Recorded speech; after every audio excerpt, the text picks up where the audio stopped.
که مقصد خودت با از مژده چیده باشی. واقعا در طول تاریخ تاجیکان بی‌شرمی و بی‌حیایی تا به این درجه نرسیده بود. ببینید که این دو زن فاحشه در پوبلیکا با یک فخر از زیناکاری‌هایشان تعریف دارند. گویا یک کاری ثواب انجام دادند که اینقدر با فخر تعریف دارند.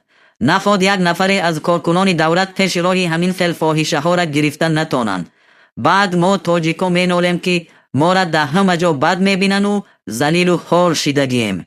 باید از این بدترش را هم انتظار شویم، زیرا در هر قوم و ملتی که زنا و فحشا این میخیل عام شود که برایند زناکاری هاشون رکلام کنند، تباهی و بربادی سرنوشت آنهاست.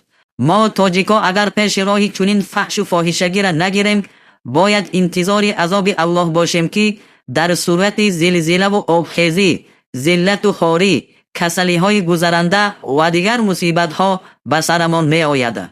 در روایت ابن ماجه آمده است که پیامبر خدا صلی الله علیه و سلم می فرمایند در هر قوم و ملتی که زنا و فحشا و بی‌حیایی پیدا شود، به گونه‌ای که آن را آشکارا انجام دهند، در بینشان وبا یعنی بیماری های گذرنده و دیگر بیماری های پهن می شود که گذشتگانشان مانند آن را ندیدند. درود خداوند بر تو باد ای پیامبر خدا که 1400 سال پیش این را گفته بودی و امروز ما شاهد آن هستیم.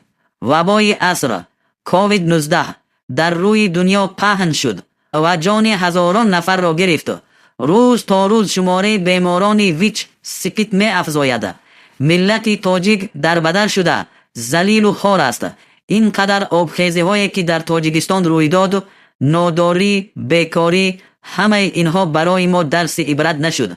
پس شما چرا انتظارید؟ خداوند تا از آسمان بر سرتان سنگ نبارد توبه نمی کنید؟